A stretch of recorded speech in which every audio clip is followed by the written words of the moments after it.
ಆತ್ಮೀಯರೇ, ಎನರ್ಟಿಕಲ್ ಮೀ ಚಾನೆಲ್ನಲ್ಲಿ ನಾನಿವತ್ತು ಪೀರಿಯಾಡಿಕ್ ಟೇಬಲ್ ಅಥವಾ ಆವರ್ತ ಕೋಷ್ಟಕದ ಮುಂದಿನ ಭಾಗವನ್ನು ವಿವರಣೆ ಕೊಡ್ಲಿಕ್ಕಿದ್ದೇನೆ. ಬಹುಶಃ ಹಿಂದಿನ ವಿಡಿಯೋದಲ್ಲಿ ನೀವು ಆವರ್ತ ಕೋಷ್ಟಕಕ್ಕೆ ಸಂಬಂಧಪಟ್ಟಂತಹ ಕೆಲವೊಂದಷ್ಟು ವಿಷಯಗಳನ್ನೆಲ್ಲ ನೀವು ನೋಡಿದ್ದೀರಿ. ಅಂದ್ರೆ ಪರಮಾಣು ರಾಶಿ ಅಥವಾ ಇವುಗಳ ಬಗ್ಗೆ ಎಲ್ಲ ನಾನು ಹೇಳಿ ಆಗಿದೆ. ಇವತ್ತು ನಾನು ನೇರವಾಗಿ ವರ್ಗೀಕರಣದ ಬಗ್ಗೆ ಹೋಗ್ತಾ ಇದ್ದೇನೆ. ವರ್ಗೀಕರಣದಲ್ಲಿ ಅಂದ್ರೆ ಕಂಡುಹಿಡಿದಂತಹ ಧಾತುಗಳನ್ನು ಅಥವಾ ಯಾವುದೇ ವಸ್ತುಗಳನ್ನು ಇರಬಹುದು, ಅದನ್ನು ನಾವು ಸ್ಟಡಿ ಮಾಡಬೇಕು ಅಂತ ಇದ್ರೆ ಅದನ್ನು ಒಂದು ಸರಿಯಾದ ರೀತಿಯಲ್ಲಿ ವರ್ಗೀಕರಣ ಮಾಡಿ ಅದಕ್ಕೆ ಸಂಬಂಧಪಟ್ಟಂತಹ ಎಲ್ಲ ಲಕ್ಷಣಗಳನ್ನು ನಾವು ಮತ್ತು ಅವುಗಳಲ್ಲಿ ಪರಸ್ಪರ ಇರುವಂತಹ ಲಕ್ಷಣಗಳನ್ನು ಕೂಡ ನಾವು ಜೋಡಿಸಿ ಬರಿಬೇಕಾಗ್ತದೆ. ಅದಲ್ಲದಿದ್ರೆ ಅದಕ್ಕೆ ವೈಜ್ಞಾನಿಕವಾಗಿ ಯಾವ ಬೆಲೆಯೂ ಇರುವುದಿಲ್ಲ. ಹಾಗಾಗಿ ಈ ಕಂಡುಹಿಡಿದಂತಹ ಧಾತುಗಳನ್ನು ಅಥವಾ ಎಲಿಮೆಂಟ್ಸ್ ಅನ್ನು ಒಂದು ಗುಂಪಾಗಿ ಮಾಡ್ಲಿಕ್ಕೆ ಹಲವು ಪ್ರಯತ್ನಗಳು ನಡೆದಿದ್ವು. ಅದರಲ್ಲಿ ತ್ರಿವಳಿಗಳ ನಿಯಮ ಪ್ರಾರಂಭದ್ದು. ಅನಂತರ ಸುಮಾರು 19ನೇ ಶತಮಾನದಲ್ಲಿ ಈ ಕೆಲಸಗಳು ಪ್ರಾರಂಭ ಆಗಿದೆ. Classification of elements are necessary since they many elements were being discovered in 19th century. So the first attempt was ತ್ರಿವಳಿಗಳ ನಿಯಮ ಅಥವಾ ಡೊಬರೈನರ್ಸ್ ಟ್ರಯಾಡ್ಸ್ ಲಾ. ಅದರಲ್ಲಿ ಅವರು ಯಾವ ರೀತಿ ಮಾಡಿದ್ದಾರೆ ಅದರ ಬಗ್ಗೆ ನಾವು ಇವತ್ತೊಂದು ಸ್ವಲ್ಪ ನೋಡುವ. ಅನಂತರ ನಾನು ನಿಧಾನವಾಗಿ ಅಲ್ಲಿಂದ ಮುಂದೆ ಆವರ್ತ ಕೋಷ್ಟಕದ ಆಧುನಿಕ ವರ್ಗೀಕರಣದ ತನಕ ಹೋಗ್ತೇನೆ. ಓಕೆ, ಈ ಡೊಬರೈನರ್ನ ತ್ರಿವಳಿಗಳ ನಿಯಮ ಇವರು ಯಾವ ರೀತಿಯಲ್ಲಿ ಅದನ್ನು ಮಾಡಿದ್ರು ಅಂದ್ರೆ, ಇವರು ಜರ್ಮನ್ನ ರಸಾಯನಶಾಸ್ತ್ರಜ್ಞ ಜೋಹಾನ್ ವೋಲ್ಫ್ಗಾಂಗ್ ಡೊಬರೈನರ್ ಅಂತ ಇವರ ಪೂರ್ತಿ ಹೆಸರು. ಇವರು ಒಂದೇ ರೀತಿಯ ಗುಣಲಕ್ಷಣ ಹೊಂದಿರುವಂತಹ ಮೂರು ಧಾತುಗಳನ್ನು ಒಂದೊಂದು ಗುಂಪಾಗಿ ಮಾಡ್ಲಿಕ್ಕೆ ಪ್ರಯತ್ನ ಪಟ್ರು. ಹಾಗಾಗಿ ಈ ಗುಂಪನ್ನು ತ್ರಿವಳಿಗಳು ಅಂತ ಕರೆದದ್ದು ಮತ್ತು ಇವರ ನಿಯಮವನ್ನು ತ್ರಿವಳಿಗಳ ನಿಯಮ ಅಂತ ಕರೆದದ್ದು. ಅಂದ್ರೆ ಜರ್ಮನ್ ಕೆಮಿಸ್ಟ್ ಜೋಹಾನ್ ವೋಲ್ಫ್ಗ್ಯಾಂಗ್ ಅಥವಾ ವೋಲ್ಫ್ಗ್ಯಾಂಗ್ ಇವರು ಡೊಬರೈನರ್ attempted to classify elements with similar properties into groups of 3 elements each. So these groups are called triads and his law is called triads law. Okay, Dobereiner suggested that in these triads the atomic mass of the element in the middle would be more or less equal to the mean of the atomic masses of the other 2 elements in the triad in the group. Okay, ಅವ್ರು ಏನ್ ಹೇಳಿದ್ದು ಅಂದ್ರೆ, ಒಂದು ತ್ರಿವಳಿ ಅಥವಾ ಒಂದು triad ಅಂತ ತಕೊಂಡಾಗ ಮಧ್ಯದಲ್ಲಿ ಮಿಡ್ಲ್ ಅಲ್ಲಿರುವಂತಹ ಧಾತು ಇದೆಯಲ್ಲ, ಅದರ ಅಟಾಮಿಕ್ ಮಾಸ್ ಅಥವಾ ಪರಮಾಣು ದ್ರವ್ಯ ರಾಶಿ ಫಸ್ಟ್ ಮತ್ತು ಥರ್ಡ್ ಅಲ್ಲಿ ಯಾವುದಿದೆ, ಆ ಗುಂಪಿನಲ್ಲಿ ಮೊದಲನೆಯದ್ದು ಮತ್ತು ಮೂರನೆಯದ್ದು ಯಾವುದಿದೆ, ಅವುಗಳೆರಡರ ರಾಶಿಯನ್ನು ಸೇರಿಸಿ 2ರಿಂದ ಭಾಗಿಸಿದಾಗ ಅಂದ್ರೆ ಅವುಗಳೆರಡರ ಸರಾಸರಿಗೆ ಹೆಚ್ಚು ಕಡಿಮೆ ಸಮವಾಗಿರ್ತದೆ ಅಂತ ಒಂದು ಕ್ರೈಟೀರಿಯಾ ಅವರು ಇಟ್ಟುಕೊಂಡದ್ದು. ಪರಮಾಣು ರಾಶಿಯನ್ನು ಮತ್ತು ಆಗ ಕಂಡುಹಿಡಿದಾಗಿದ್ದಂತಹ 3 ಧಾತುಗಳನ್ನು ಇಟ್ಟುಕೊಂಡು ಅವರೊಂದು ಗುಂಪು ಅಂತ ಮಾಡಿದ್ರು. ಅದರಿಂದ ಏನು ಸಮಸ್ಯೆ ಆಯ್ತು ಅಥವಾ ಅದು ಯಾಕೆ ಸರಿ ಹೋಗ್ಲಿಲ್ಲ ಅದನ್ನು ನಾವು ನೋಡುವ. ಒಂದು ಎಕ್ಸಾಂಪಲ್ ತಗೊಳ್ಳುವ. ಅವರು ಒಂದು ತ್ರಿವಳಿಗೆ ಒಂದು ಎಕ್ಸಾಮ್ ತಗೊಂಡ್ರು. ಒಂದು ಟ್ರಯಾಡಿಗೆ ಅವರು ಎಕ್ಸಾಮ್ ಯಾವ್ದು ತಗೊಂಡ್ರು ಅಂದ್ರೆ ಲೀಥಿಯಂ, ಸೋಡಿಯಂ ಮತ್ತು ಪೊಟ್ಯಾಸಿಯಂ ಅಂತ ತಗೊಂಡ್ರು. ಅದು ಕ್ರಮವಾಗಿ ತಗೊಳ್ಬೇಕು, ಲೀಥಿಯಂ, ಸೋಡಿಯಂ, ಪೊಟ್ಯಾಸಿಯಂ. ಇಲ್ಲಿ ಲೀಥಿಯಂನ ಪರಮಾಣು ರಾಶಿ 6.94 ಇತ್ತು. Atomic mass of lithium is 6.94. Okay, ಅದರ ಪೊಟ್ಯಾಸಿಯಂನದು ಆ ಟ್ರಯಾಡ್ ಅಲ್ಲಿ 3ನೇಯದು ಅಥವಾ ಥರ್ಡ್ ಅನ್ನು ಯಾವುದು ಪೊಟ್ಯಾಸಿಯಂ, ಅದರ ರಾಶಿ ಎಷ್ಟಿತ್ತು 39.10. ಓಕೆ, ಅದು ಎರಡನ್ನು ಅವರೇಜ್ ತೆಗೆದಾಗ 6.94 ಪ್ಲಸ್ 39.10 ಡಿವೈಡೆಡ್ ಬೈ 2 ಮಾಡಿದಾಗ ಎಷ್ಟು ಬಂತು, 22.99 ಬಂತು. ಅಂದ್ರೆ ಈ ಸೋಡಿಯಂನ ರಾಶಿ ಅದಕ್ಕೆ ಸರಿಯಾಯ್ತು. ಅಂದ್ರೆ ಲೀಥಿಯಂ, ಸೋಡಿಯಂ, ಪೊಟ್ಯಾಸಿಯಂ ಅಂತ ಮಾಡಿದಾಗ ಈ ಲೀಥಿಯಂ ಮತ್ತು ಪೊಟ್ಯಾಸಿಯಂನ ರಾಶಿಯ ಅವರೇಜ್ ಅಥವಾ ಸರಾಸರಿ ಸೋಡಿಯಂಗೆ ಸರಿಯಾಯ್ತು. ಹಾಗಾಗಿ ಅದನ್ನೊಂದು ಗ್ರೂಪ್ ಮಾಡಿದ್ರು. ಓಕೆ, ಅಂದ್ರೆ ಸೋಡಿಯಂನ ರಾಶಿ 23.02, 23.02 ಆದ ಕಾರಣ ಅದ ಒಂದು ಗುಂಪು ಅಂತ ಈ ರೀತಿಯಲ್ಲಿ ಮಾಡಿದ್ದವರು. An example of such triad would be one containing lithium, sodium and potassium. The atomic mass of lithium is 6.94 and that of potassium is 39.10. So the average is 22.99, that is equal to sodium atomic mass, that is 23.02. Almost equal, right? So he grouped like this, okay? But he grouped like this: lithium, sodium, potassium, calcium, strontium, barium, chlorine, bromine, iodine, okay? He proved that almost the atomic mass is equal. ಆದ್ರೆ ಇದರ limits ಏನು, ಯಾಕೆ ಇದನ್ನು ಮತ್ತೆ ಮುಂದುವರಿಸಲಿಕ್ಕೆ ಆಗ್ಲಿಲ್ಲ ಹೇಳುವಂತದ್ದು, the limitations of Dobereiner's triads. In the exam they will ask like that question, what are the limitations of Dobereiner's triads, or explain Dobereiner's triads law, and then they will ask the limitations, okay? ಡೊಬರೈನರ್ ತ್ರಿವಳಿಗಳ ನಿಯಮ ಮತ್ತು ಅದರ ಮಿತಿಗಳನ್ನು ತಿಳಿಸಿ ಅಂತ ಕೇಳಬಹುದು. ನಿಮಗೊಂದು ಎರಡು mark 3 ಮಾರ್ಕಿಗೆ ಇದನ್ನು ಕೇಳುವ ಚಾನ್ಸಸ್ ಇದೆ.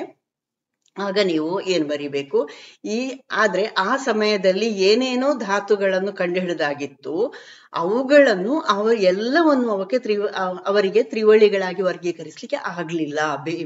ಕೇವಲ 4 ತ್ರಿವಳಿಗಳನ್ನು ಮಾತ್ರ ಅವರು ವಿವರಣೆ ಕೊಟ್ರು. ಅದನ್ನು ನೀವು ಬರಿಬೇಕು. ಅವರು ಎಲ್ಲಾ ಧಾತುಗಳನ್ನು ತ್ರಿವಳಿಗಳಾಗಿ ವರ್ಗೀಕರಿಸಲಿಲ್ಲ. ಆಗ ಕಂಡುಹಿಡಿದಾಗಿದ್ದಂತಹ ಎಲ್ಲ ಧಾತುಗಳನ್ನು ಅವರು ತ್ರಿವಳಿಗಳಾಗಿ ಮಾಡಿರ್ಲಿಲ್ಲ. ಎರಡನೆಯದು, ಅವರು ಕೇವಲ 4 ತ್ರಿವಳಿಗಳನ್ನು ಮಾತ್ರ ಬರೆದಿದ್ದಾರೆ, okay? All the elements known at that time could not be classified into triads. That is a drawback. Only 4 triads were mentioned: lithium, sodium, potassium, calcium, strontium, barium, chlorine, bromine, iodine, sulfur, cesium, tellurium. Only this much, okay? Next, Newland ನ ಅಷ್ಟಮಗಳ ನಿಯಮ ಅಥವಾ Newlands octaves. ಇದರಲ್ಲಿ ಅವರು ಏನು ಹೇಳಿದ್ದಾರೆ, 1866 ಅಲ್ಲಿ English scientist John Newland ಅನ್ನುವರು ಹೆಚ್ಚುತ್ತಿರುವ ಪರಮಾಣು ದ್ರವ್ಯರಾಶಿಯ ಕ್ರಮದಲ್ಲಿ 56 ಧಾತುಗಳನ್ನು ಜೋಡಿಸಿದ್ರು. ಆಗ 56 ಧಾತುಗಳು ಕಂಡುಹಿಡಿದಾದದ್ದನ್ನು ಅವರು ಆ ರೀತಿಯಲ್ಲಿ ಜೋಡಿಸಿದ್ರು, ಓಕೆ? ಪ್ರತಿ 8ನೇ ಧಾತು, ಅವರು ಏನು ಹೇಳಿದ್ರು, ಪ್ರತಿ 8ನೇ ಧಾತು ಮೊದಲನೆಯ ಧಾತುವನ್ನು ಹೋಲುವಂತಹ ಲಕ್ಷಣಗಳನ್ನು ಹೊಂದಿದೆ ಅಂತ ಹೇಳಿದ್ರು. ಅಂದ್ರೆ English scientist John Newland arranged 56 known elements in increasing order of atomic mass in the year 1866. He observed a trend wherein every 8th element, 1, 2, 3, 4, 5, 6, 7, after that 8th one exhibited properties similar to the first one.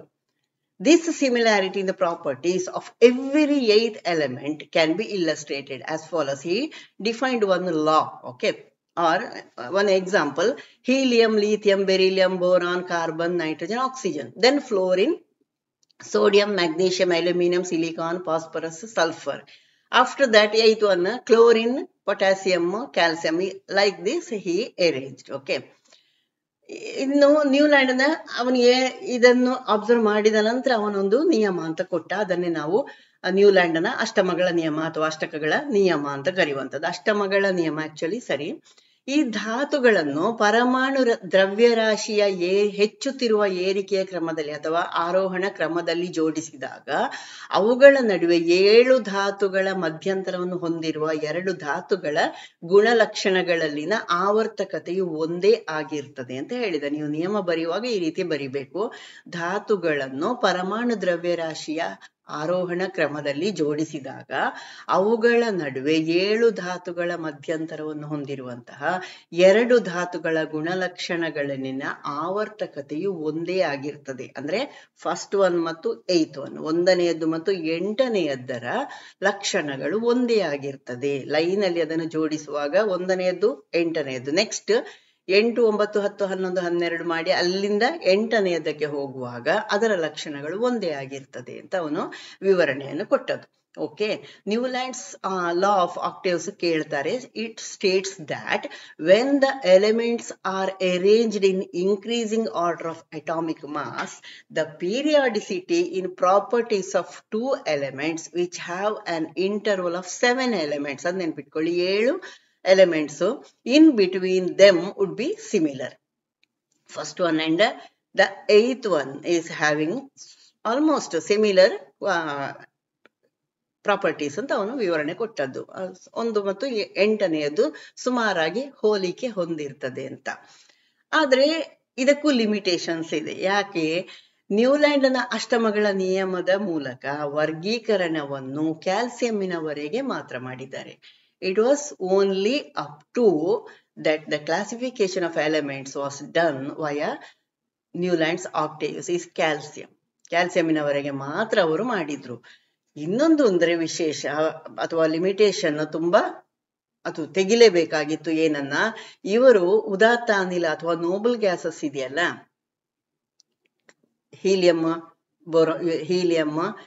Neon ಎಲ್ಲ ಇದೆಯಲ್ಲ, ಅವುಗಳನ್ನು ಅವರು ಅದರ ಜೊತೆಗೆ ಸೇರಿಸಿಬಿಟ್ಟಿದ್ರು. ಅಂದ್ರೆ ಅದು ಪ್ರತ್ಯೇಕವಾಗಿ, ಅದರ ಲಕ್ಷಣಗಳು ಪ್ರತ್ಯೇಕ ಅಲ್ವಾ, ಅದನ್ನು ಪ್ರತ್ಯೇಕವಾಗಿ ಅವರು ಇಡ್ಲೇ ಇಲ್ಲ, ಅದನ್ನು ಇದರ ಜೊತೆಗೆ ಸೇರಿಸಿ ಬಿಟ್ಟಿದ್ರು.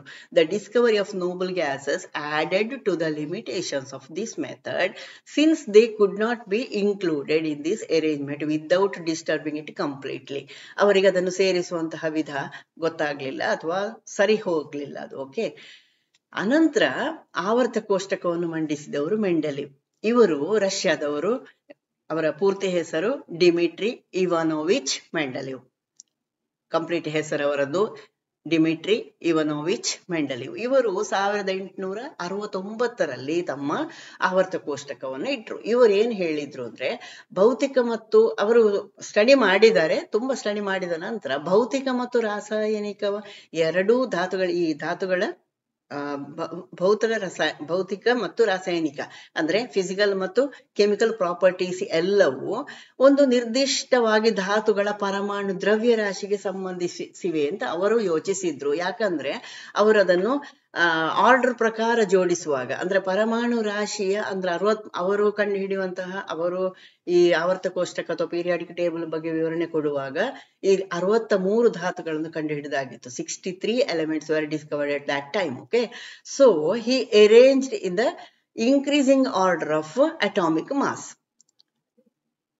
ಹಾಗೆ ಮಾಡುವಾಗ ಅವರು ಇನ್ನೊಂದು ವಿಶೇಷವಾಗಿ ಹೇಗೆ ಮಾಡಿದ್ರು ಅಂದ್ರೆ, ಅದನ್ನು ಆವರ್ತ ಕೋಷ್ಟಕದ ಲಂಬ ಸಾಲುಗಳಲ್ಲಿ ಜೋಡಿಸಿದ್ರು, ವರ್ಟಿಕಲ್ ಕಾಲಮ್ಗಳಲ್ಲಿ ಅವರು ಜೋಡಿಸಿದ್ರು. ಹಾಗೆ ಜೋಡಿಸುವಾಗ ಅವರಿಗೆ ಸಿಮಿಲಾರಿಟೀಸ್ ಗೊತ್ತಾಯ್ತು. Okay, Russian chemist Dmitri Ivanovich Mendeleev put forth his periodic table in 1869. He observed that the properties of elements, both physical and chemical, were periodically related to the atomic mass of the element.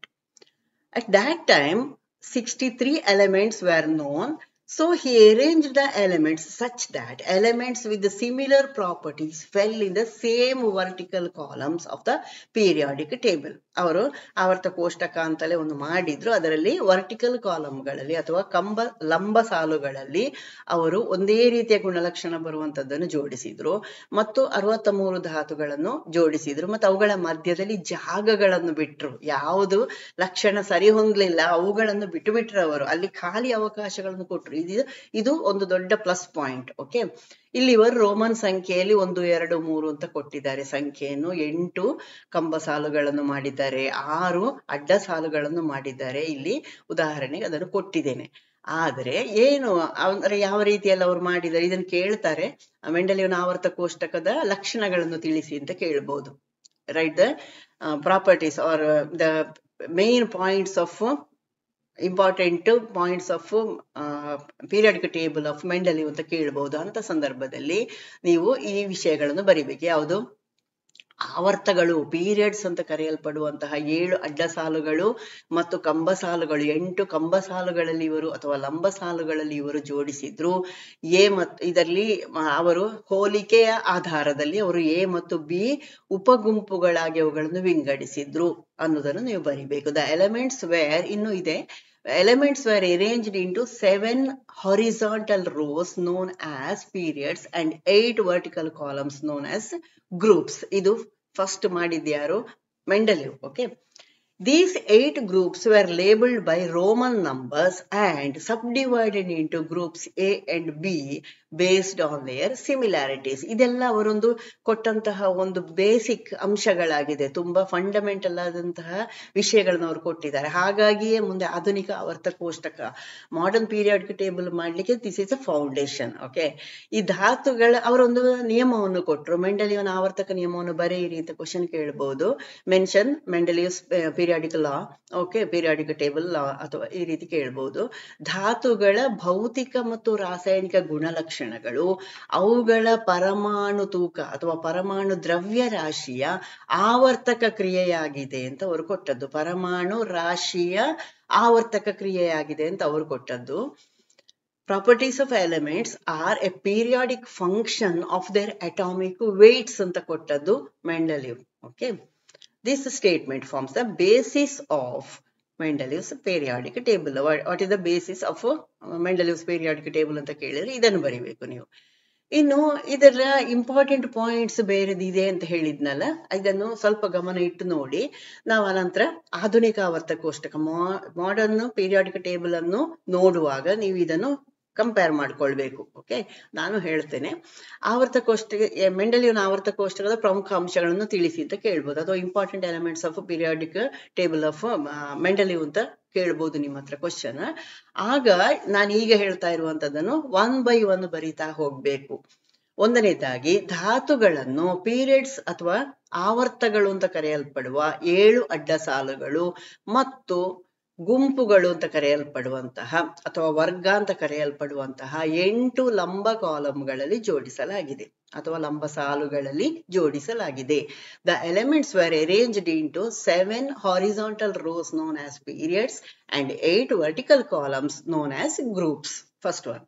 Second one, ಈ 8 ಗುಂಪುಗಳನ್ನು Roman ಸಂಖ್ಯೆಗಳಿಂದ label ಮಾಡಲಾಗಿದೆ ಅಥವಾ ಹೆಸರಿಸಲಾಗಿದೆ. ಅವುಗಳ ಹೋಲಿಕೆಗಳ ಆಧಾರದ ಮೇಲೆ A ಮತ್ತು ಬಿ ಗುಂಪುಗಳಲ್ಲಿ ಉಪವಿಭಾಗಿಸಲಾಗಿದೆ. These 8 groups were labeled by Roman numbers and subdivided into groups A and B based on their similarities. Second one ಆಯ್ತು.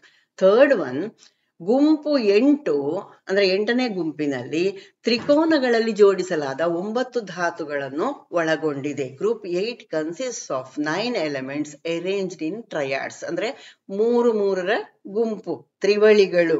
ಇದು ತ್ರಿಕೋನ ಹೇಳಿದ್ದು ತ್ರಿವಳಿಗಳನ್ನು ಗುಂಪು ಟ್ರಯಾಡ್ಸ್ ಅಲ್ಲಿ ಅವನು ಬರ್ದಿದ್ದಾನೆ. ಓಕೆ, ಇನ್ನೂ ವಿಶೇಷತೆ, ಇದು ಬರಿಲೇಬೇಕು, ತಪ್ಪಿಸ್ಲಿಕ್ಕಿಲ್ಲ ಇದನ್ನು. ಹೊಸ ಧಾತುಗಳಿಗಾಗಿ ಆವರ್ತ ಕೋಷ್ಟಕದಲ್ಲಿ ಖಾಲಿಯಾಗಿ ಅವನು ಜಾಗವನ್ನು ಬಿಟ್ಟಿದ್ದ ಅಥವಾ ಸ್ಥಳಾವಕಾಶವನ್ನು ನೀಡಲಾಗಿತ್ತು ಅದರಲ್ಲಿ. ಮತ್ತು ಅನಂತರ ಅದನ್ನು ಕಂಡು ಹಿಡಿದ್ರಲ್ಲ, ಬೇರೆ ಬೇರೆ ಸಂದರ್ಭಗಳಲ್ಲಿ ಕಂಡು ಹಿಡಿದಾಗ ಅದನ್ನು ಆ ಜಾಗದಲ್ಲಿ ಅದು ಸೇರಿಸ್ಲಿಕ್ಕೆ ಸರಿ ಹೊಂದಿತ್ತು. ಅಂದ್ರೆ ಎಷ್ಟು ಮುಂದಾಲೋಚನೆ ಮಾಡಿದ್ದಾನೆ ಅವನು ನೋಡಿ.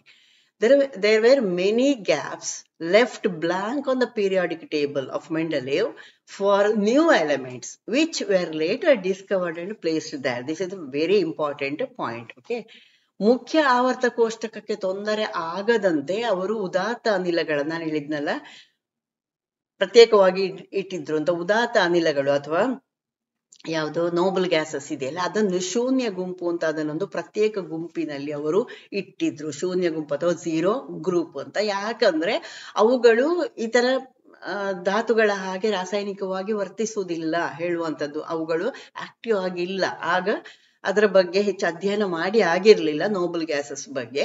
ಅನಂತರ ಅದನ್ನು ಕಂಡುಹಿಡಿಯ, ಅದು ಬೇರೆದರ ಜೊತೆಗೆ ಸೇರುತ್ತದೆ ಅದನ್ನೆಲ್ಲ ಮತ್ತೆ ಕಂಡುಹಿಡಿಯಲಾಗಿದೆ, ಮಾಡಲಾಗಿದೆ.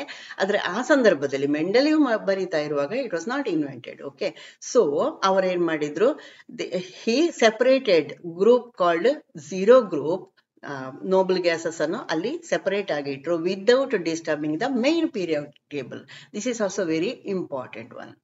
ಓಕೆ, ಇನ್ನು ನಿಮಗೆ merits of Mendeleev's periodic table. ಈಗ ನಾನು ಇಷ್ಟೊತ್ತು ಹೇಳಿದ್ದೆ ನನ್ನ ಲಕ್ಷಣಗಳು ಅಂತ ಹೇಳಿದಾಗ ಅದೆಲ್ಲವನ್ನು ನೀವು ಬರಿಬೇಕು. ಮೆರಿಟ್ಸ್ ಹೇಳುವಾಗ ಅದರಲ್ಲಿದ್ದಂತಹ ಒಳ್ಳೆಯ ಅಂಶ ಯಾವುದು, ನಮಗೆ ಅನುಕೂಲ ಆದಂತಹ ಅಂಶಗಳು, ಅಂದ್ರೆ ಮುಂದೆ ಮಾಡರ್ನ್ ಪೀರಿಯಾಡಿಕ್ ಟೇಬಲ್ ಮಾಡುವಾಗ ಯಾವುದನ್ನೆಲ್ಲ ಬೇಸಿಸ್ ಆಗಿ ಇಟ್ಟುಕೊಳ್ಳಿಕ್ಕಾಯ್ತು, ಅದು ಫೌಂಡೇಶನ್ ಆಗಿ ಇಟ್ಟುಕೊಳ್ಳಿಕ್ಕಾಯ್ತು, ಅದನ್ನು ಹೇಳುವಂಥದ್ದು. ಓಕೆ, ಮೆರಿಟ್ಸ್ ಅಂತ ಹೇಳಿದ್ರೆ ಅದು. Merits of Mendeleev's periodic table, ಆವರ್ತ ಕೋಷ್ಟಕದ ಅರ್ಹತೆಗಳು ಯಾವುದು ಅಂತ ನಿಮಗೆ ಕ್ವಶನ್ ಕೇಳ್ಬಹುದು, ಅಥವಾ ಅದರ ಒಳ್ಳೆಯ ಅಂಶಗಳು ಅಥವಾ ಉತ್ತಮ ಅಂಶಗಳನ್ನು ತಿಳಿಸಿ, ಈ ರೀತಿ ಕೇಳ್ಬಹುದು. ಒಂದನೇದಾಗಿ, ಅವುಗಳ ಗುಣಲಕ್ಷಣಗಳ ಆಧಾರದ ಮೇಲೆ, ಅಂದ್ರೆ ಧಾತುಗಳ ಗುಣಲಕ್ಷಣಗಳ ಆಧಾರದ ಮೇಲೆ ಧಾತುಗಳನ್ನು ವ್ಯವಸ್ಥಿತ ವರ್ಗೀಕರಣ, ಇದು ಒಂದು ಸಮ್ಮಿತೀಯ ರೀತಿಯಲ್ಲಿ ಇದನ್ನು ವರ್ಗೀಕರಿಸಲಾಗಿದೆ. ಅಂದ್ರೆ ಇನ್ನು systematic classification of elements based on there properties, ಗುಣಲಕ್ಷಣಗಳ ಆಧಾರದಲ್ಲಿ ಮಾಡಿದ್ದವರು. ಆದ್ರೆ ಅವರು ಇಡುವಾಗ ಮಾತ್ರ ಪರಮಾಣು ರಾಶಿಯನ್ನು ಇಟ್ಕೊಂಡು ಮಾಡಿದ್ದಾರೆ, ಅಷ್ಟೊಂದೇ. ಅದು ಒಂದು ಸ್ವಲ್ಪ ಬದಲಾವಣೆ ಮಾಡಬೇಕಾಗಿದ್ದದ್ದು. ಆದ್ರೆ ಧಾತುಗಳ ಲಕ್ಷಣಗಳ ಮೇಲೆಯೇ, ಲಕ್ಷಣಗಳು ಹೆಚ್ಚುತ್ತಿರುವ ಆಧಾರದ ಮೇಲೆ ಅಥವಾ ಕಡಿಮೆ ಆಗುತ್ತಾ ಇರುವಂತಹ ಆಧಾರದ ಮೇಲೆ ಅಂತ ಯೋಚಿಸಿಕೊಂಡೇ, ಧಾತುಗಳ ಲಕ್ಷಣಗಳು ತುಂಬಾ ಇದೆ, ಅದು ಮುಂದೆ ನೋಡುವ ನಾವು. ಅಂದ್ರೆ ಈ ಧಾತುಗಳನ್ನು ಒಂದು ಸಮ್ಮಿತಿಯ ರೀತಿಯಲ್ಲಿ ಇವರು ವರ್ಗೀಕರಣ ಮಾಡಿದ್ದಾರೆ. ಓಕೆ. ಇನ್ನು ಎರಡನೇದಾಗಿ, ಮೆಂಡೆಲಿಯು ಆವರ್ತ ಕೋಷ್ಟಕದಲ್ಲಿ ಹೊಸದಾಗಿ ಕಂಡುಹಿಡಿಯಬೇಕಾದಂಥದ್ದು ಅಥವಾ ಯಾವುದು ಅಲ್ಲಿ ಕಂಡುಹಿಡಿದಾಗಿರ್ಲಿಲ್ಲ ಅಂತಹ ಧಾತುಗಳಿಗೆ ಅವರು ಜಾಗ ಬಿಟ್ಟಿದ್ರು. ಇದು ತುಂಬಾ ಇಂಪಾರ್ಟೆಂಟ್ ಆದದ್ದು. ಅವುಗಳ ಗುಣಲಕ್ಷಣಗಳನ್ನು ಊಹಿಸಿಕೊಂಡಿದ್ರು ಮತ್ತು ಅವುಗಳನ್ನು ಧಾತುಗಳನ್ನು ಪತ್ತೆ ಮಾಡಿದಾಗ ಅದು ಕರೆಕ್ಟ್ ಆಗಿ ಆ ಜಾಗಕ್ಕೆ ಹೊಂದಿಕೆ ಆಯ್ತು. This is very important one ಅಲ್ವಾ. New elements were predicted as Mendeleev left space for those elements in the periodic table, anticipated their properties, and later when they were discovered, these elements were placed at their respective positions. Okay. ಹಾಗಾಗಿ ಅದು ತುಂಬಾ important. ಇನ್ನೊಂದು ಅಂದ್ರೆ, ಇವರು ಈ ಮೆಂಡೆಲಿವ್ ಆವರ್ತ ಕೋಷ್ಟಕದಲ್ಲಿ ಅವುಗಳ ಸ್ಥಾನಗಳನ್ನು ಅಧ್ಯಯನ ಮಾಡಿದ್ದಾರೆ. ಆ ಮೂಲಕ ಈ ಪರಮಾಣು ರಾಶಿ ಅಥವಾ ಪರಮಾಣು ರಾಶಿಯ ಏರಿಕೆಯ ಕ್ರಮ ಸರಿಯಾದ ರೀತಿಯಲ್ಲಿ ಅವರು ಜೋಡಿಸಿಕೊಂಡು ಬಂದಿದ್ದಾರೆ. ಓಕೆ.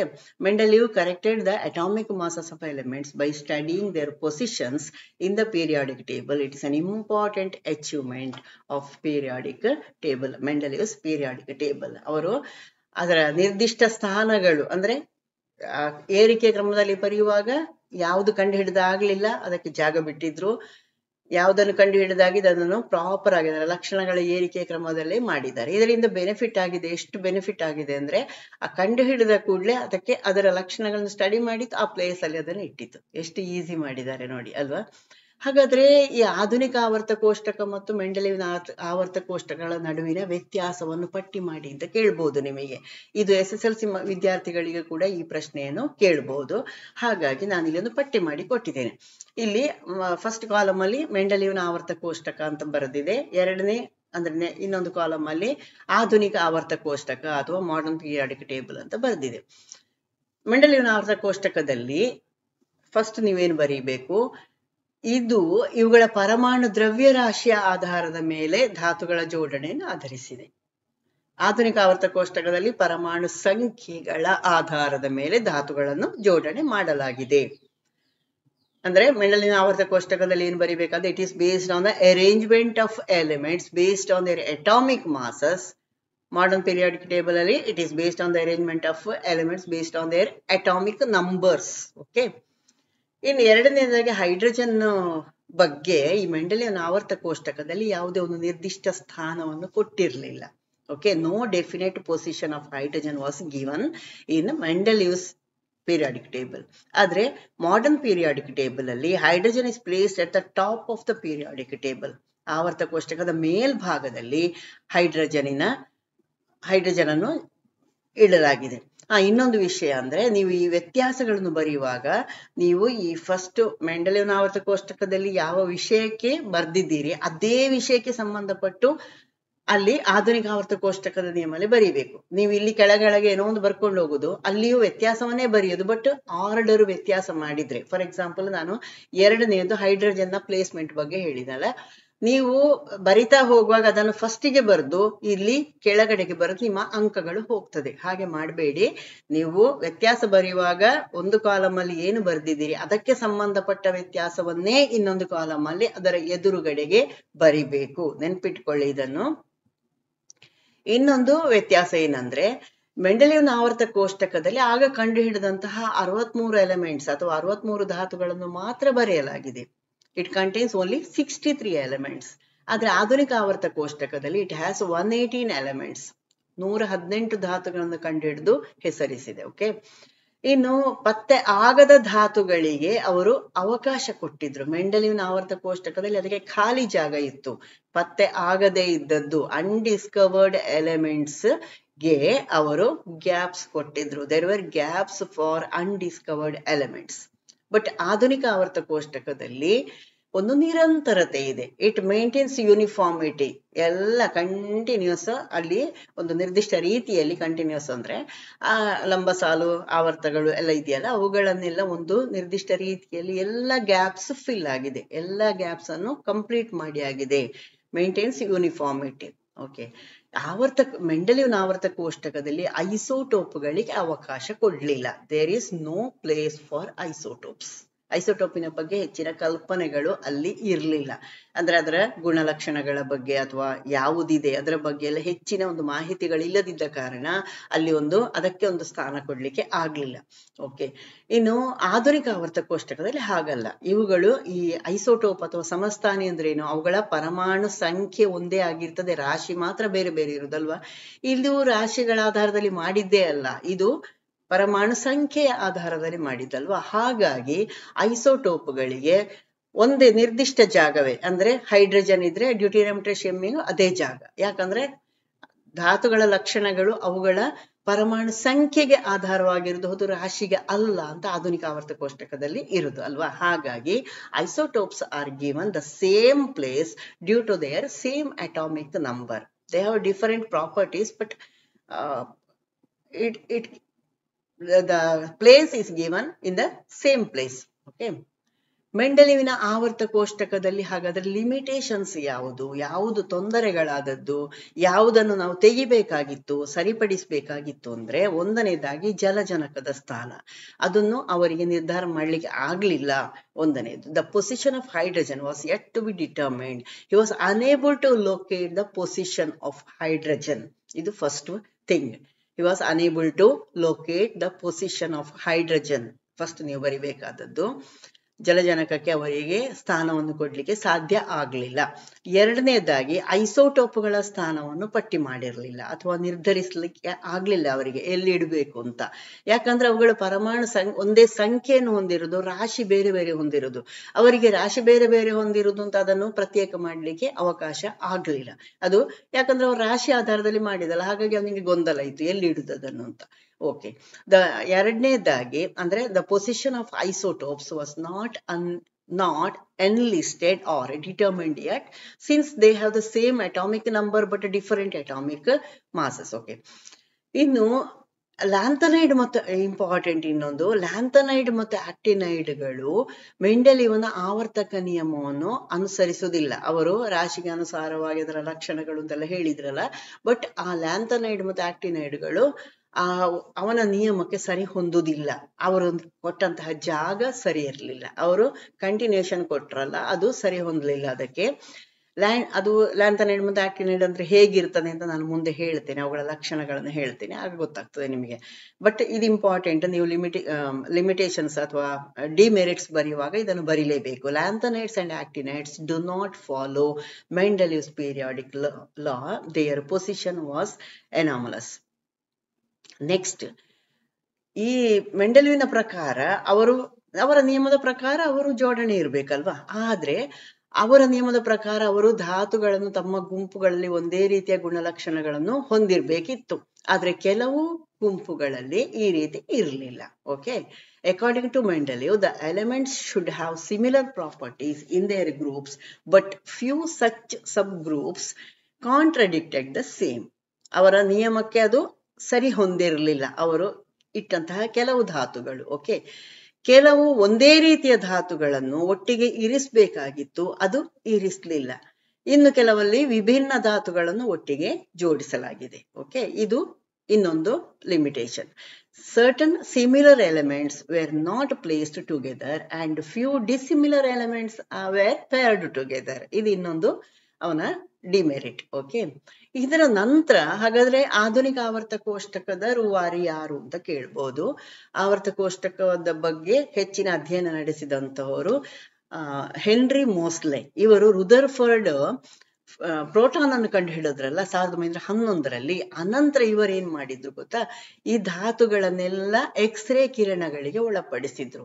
ಅಂದ್ರೆ ಅಲ್ಲಿ ಎಕ್ಸ್ ಕಿರಣಗಳ ಆವರ್ತನ ಮತ್ತು ಪ್ರೋಟಾನ್ಗಳ ಸಂಖ್ಯೆಯ ನಡುವಿನ ಸಂಬಂಧವನ್ನು ಅವರು ಗಮನ ಕೊಟ್ರು. ಪ್ರೋಟಾನಿನ ಮತ್ತು ಆ ಧಾತುಗಳ ಎಕ್ಸ್ಕಿರಣ ತೆಕ್ಕೊಂಡಿದೆಯಲ್ಲ ಅದರ ಆವರ್ತನಗಳ ಸಂಬಂಧ ನೋಡಿಕೊಳ್ಳುವಾಗ ಅವರು ಇದು ಪರಮಾಣು ಸಂಖ್ಯೆ ಆಧಾರದಲ್ಲಿ ನಾವು ಇದನ್ನು ಜೋಡಿಸಬೇಕಾಗಿತ್ತು ಅನ್ನೋದು ಗಮನಕ್ಕೆ ಬಂತು. After Rutherford's that was the landmark experiment ಯಾವುದು discovering the proton. In 1911 Henry Moseley subjected known elements to X-rays. So he was able to derive the relationship between X-ray frequency and number of protons. So he changed that periodic table. Mostly ಏನ್ ಮಾಡಿದ್ರು, ಹೆಚ್ಚುತ್ತಿರುವ ಪರಮಾಣು ದ್ರವ್ಯರಾಶಿಗಳಲ್ಲ, ಬದಲಾಗಿ ಪರಮಾಣು ಸಂಖ್ಯೆಯ ಆಧಾರದಲ್ಲಿ ನಾವು ಧಾತುಗಳನ್ನು ಜೋಡಿಸಬೇಕಾಗಿತ್ತು ಅಂತ ಕಂಡುಹುಡುಕಿದ್ರು. ಅದರಿಂದ ತುಂಬಾ ಸಮಸ್ಯೆಗಳು, ಈ ಮೆಂಡಲಿಯವನ ಆವರ್ತ ಕೋಷ್ಟಕಕ್ಕೆ ಸಂಬಂಧಪಟ್ಟಂತಹ ತುಂಬಾ ಸಮಸ್ಯೆಗಳೆಲ್ಲದರಿಂದ ಪರಿಹಾರ ಆಯಿತು. When mostly arrange the elements according to increasing atomic numbers and not atomic masses, some of the inconsistencies associated with Mendeleev's table were eliminated. ಹಾಗಾಗಿ ಏನಾಯ್ತು, ಆಧುನಿಕ ಆವರ್ತಕ ನಿಯಮವನ್ನು ಮಾಡಿದ್ರು. ಯಾರು? ಮೋಸ್ಟ್ಲೆ ಒಂದು ನಿಯಮ, ಇವರ ಮೆಂಡಲಿವಿನ ಆವರ್ತಕ ನಿಯಮವನ್ನು ಬದಲಾಯಿಸಿದ್ರು. ಹೇಗೆ ಬದಲಾಯಿಸಿದ್ರು?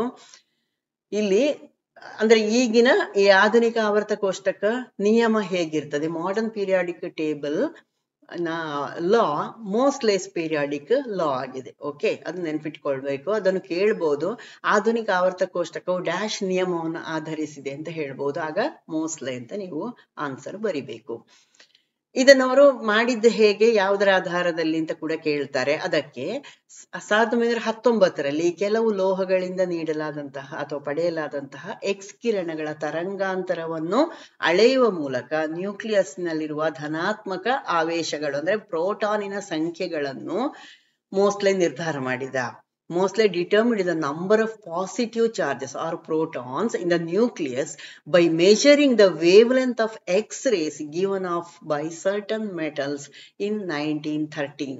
ಅದರ ಆಧಾರದಲ್ಲಿ ಈ ಧಾತುಗಳ ಎಕ್ಸ್ರೇ ಹೊರಸೂಸುವಿಕೆ ಇದೆಯಲ್ಲ, ಅದರ ತರಂಗಾಂತರ ಮತ್ತು ಪರಮಾಣು ಸಂಖ್ಯೆ ಅಂದ್ರೆ ಪ್ರೋಟಾನ್ನ ಸಂಖ್ಯೆಯನ್ನು ಹೇಳಿದ್ದವರಿಲ್ಲಿ ಅದರ ಮೂಲಕ ಧಾತುಗಳ ಕ್ರಮ ಅದು ಒಂದರ ನಂತರ ಒಂದು ಜೋಡಿಸ್ಲಿಕ್ಕೆ ಅವರಿಗೆ ಈಸಿ ಆಯ್ತು. Okay, the wavelengths of the x ray emissions of the elements coincided with the ordering of the elements by atomic number. ಹಾಗಾಗಿ ಅವರು ಏನು ಅಂತ ಹೇಳಿದ್ರು, ಅದರ ಜೊತೆಗೆ ಇನ್ನೊಂದು ವಿಷಯವೂ ಗೊತ್ತಾಯ್ತು. ಐಸೋಟೋಪ್ಗಳನ್ನು ಅಂದ್ರೆ ಸಮಸ್ಥಾನಿಗಳನ್ನು ಕಂಡುಹಿಡಿದಾಗ ಏನಾಯ್ತು, ಆವರ್ತಕ ನಿಯಮದಲ್ಲಿ ಪರಮಾಣು ತೂಕ ಸಂಬಂಧಪಟ್ಟಿಲ್ಲ. ಅದರ ಬದಲಾಗಿ ಅದರ ಧಾತುವಿನ ಗುಣಲಕ್ಷಣಗಳು, ಯಾವುದೇ ಪರಮಾಣುವಿನ ಧಾತುವಿನ ಗುಣಲಕ್ಷಣಗಳು ಪರಮಾಣು ಸಂಖ್ಯೆಯೊಂದಿಗೆ ಬದಲಾಗುತ್ತವೆ. ಅಂದ್ರೆ ಪರಮಾಣು ಸಂಖ್ಯೆಯ ಆಧಾರವನ್ನು ಹೊಂದಿದ್ದು ಹೇಳುವಂತದ್ದು ಸ್ಪಷ್ಟ ಆಯ್ತು. ಯಾರಿಂದಾಗಿ? ಮೋಸ್ಲೆಯಿಂದಾಗಿ. When isotopes were discovered, it was clear that atomic weight was not as significant in the periodic law. Rather, element properties varied with atomic number ಹೇಳುವಂಥದ್ದನ್ನು ಮೋಸ್ಟ್ಲೆ ಕಂಡುಹುಡುಕಿದ್ರು. ಅಂದ್ರೆ ಪರಮಾಣು ಸಂಖ್ಯೆಯನ್ನು ಹೆಚ್ಚಿಸುವ ಅಥವಾ ಆರೋಹಣ ಕ್ರಮದಲ್ಲಿ ಜೋಡಿಸಿದಾಗ ಮೆಂಡಲಿಯವನ ಆವರ್ತ ಕೋಷ್ಟಕದಲ್ಲಿ ಸಮಸ್ಯೆ ಇತ್ತಲ್ಲ, ಅವುಗಳು ಹೋಯ್ತು. When atoms were arranged or elements were arranged in increasing atomic number, the problems with the Mendeleev's periodic table disappeared. ಹಾಗಾಗಿ ಈ ಮೋಸ್ಟ್ಲೆ ಪೀರಿಯಾಡಿಕ್ ಟೇಬಲ್ ಯಾಕೆ ತುಂಬಾ ಇಂಪಾರ್ಟೆಂಟ್ ಹೇಳುವಂತದನ್ನು ಕೇಳಬಹುದು. ಆಗ ನೀವು ಒಂದೇ ವಾಕ್ಯ ಬರಿಬೇಕಾಗಿ ಬಂದಾಗ ನೀವೇನು ಬರಿಬೇಕು, ಮೋಸ್ಟ್ಲೆ ಮೆಂಡಲಿವಿನ ಆವರ್ತಕ ಕೋಷ್ಟಕವನ್ನು ಪರಿಷ್ಕರಿಸಿದ್ರು ಮತ್ತು ಎಲ್ಲಾ ಅಸಂಗತತೆಗಳನ್ನು ತೆಗೆದುಹಾಕುವ ಮೂಲಕ, ಅಂದ್ರೆ ಅದರಲ್ಲಿದ್ದ ಸಮಸ್ಯೆಗಳನ್ನು ತೆಗೆದುಹಾಕುವ ಮೂಲಕ ಸ್ಪಷ್ಟ ಬದಲಾವಣೆಯನ್ನು ಮಾಡಿದ್ರು. ಯಾಕೆ ಮೋಸ್ಟ್ಲೆಯ ಪೀರಿಯಾಡಿಕ್ ಟೇಬಲ್ ಅಥವಾ ಆವರ್ತ ಕೋಷ್ಟಕವನ್ನು ಆಧುನಿಕ ಆವರ್ತ ಕೋಷ್ಟಕವಾಗಿ ಅಥವಾ ನಾವು ಈಗ ಬಳಸುವ ಹಾಗೆ ಆಗಿದೆ ಹೇಳುವಂತಹ ಪ್ರಶ್ನೆ ಬಂದ್ರೆ ನೀವು ಇದನ್ನು ಬರಿಬೇಕು. ಮೋಸ್ಟ್ಲೆ ಆವರ್ತ ಕೋಷ್ಟಕವನ್ನು ಮೆಂಡಲಿವಿನ ಆವರ್ತ ಕೋಷ್ಟಕವನ್ನು ಪರಿಷ್ಕಾರ ಮಾಡಿದ್ರು ಮತ್ತು ಅದರಲ್ಲಿದ್ದಂತಹ ಎಲ್ಲ ಅಸಮರ್ಪಕತೆಯನ್ನು ತೆಗೆದುಹಾಕುವ ಮೂಲಕ ಸ್ಪಷ್ಟ ಬದಲಾವಣೆಯನ್ನು ಮಾಡಿದ್ರು. Moseley revised the periodic table and made a bold change that removed all inconsistencies of ಮೆಂಡಲಿಯಸ್ periodic table. Okay. ಅದು ಮಾತ್ರ ಅಲ್ಲ, he suggested that instead of arranging elements in the ascending order of their atomic masses, they should be arranged in the ascending order of their atomic numbers ಅಂತ ಅವರು ಸಲಹೆ ಕೊಟ್ರು. ಹೇಳುವಂಥದ್ದನ್ನು ನೀವು ಬರಿಬೇಕು. Okay. ಮೂಲ ವಸ್ತುಗಳನ್ನು ಅವುಗಳ ಪರಮಾಣು ದ್ರವ್ಯರಾಶಿಗಳ ಆರೋಹಣ ಕ್ರಮದಲ್ಲಿ ಜೋಡಿಸುವ ಬದಲು ಅವುಗಳ ಪರಮಾಣು ಸಂಖ್ಯೆಗಳ ಆರೋಹಣ ಕ್ರಮದಲ್ಲಿ ಜೋಡಿಸಬೇಕು ಅನ್ನುವಂತಹ ಒಂದು ನಿರ್ಧಾರ ಅಥವಾ ಸಲಹೆ ನೀಡಿದ್ಯಾರು? ಮೋಸ್ಲೆ ಅವರು. ಹಾಗಾಗಿ ಮೆಂಡಲಿವಿನ ಆವರ್ತ ಕೋಷ್ಟಕದ ಬದಲು ಮೋಸ್ಲೆ ಆವರ್ತ ಕೋಷ್ಟಕವನ್ನು ನಾವು ಅಳವಡಿಸಿಕೊಂಡದ್ದು ಹೇಳುವಂಥದ್ದನ್ನು ಸ್ಪಷ್ಟವಾಗಿ ಬರಿಬೇಕು. ಯಾವಾಗ್ಲೂ ಗಿವ್ ರೀಸನ್ಸ್ ಕೊಟ್ಟಾಗ ಸ್ಪಷ್ಟತೆ ಇರ್ಬೇಕು ಅದರಲ್ಲಿ. ಓಕೆ. ಪರಮಾಣುವಿನಲ್ಲಿರುವಂತಹ ಇನ್ನೊಂದು ವಿಷಯ ಅವರೇನು ಹೇಳಿದ್ರು, ಪರಮಾಣುವಿನಲ್ಲಿಯ ಇಲೆಕ್ಟ್ರಾನ್ಗಳ ಸಂಖ್ಯೆ ಪರಮಾಣು ಸಂಖ್ಯೆ ಝೆಡ್ಗೆ ಸಮ ಆಗಿರ್ತದೆ. ಅಂದ್ರೆ ಪ್ರೋಟಾನಿನ ಸಂಖ್ಯೆ ಮತ್ತು ಇಲೆಕ್ಟ್ರಾನ್ನ ಸಂಖ್ಯೆ ಒಂದೇ ಸಮ ಆಗಿರ್ತದೆ.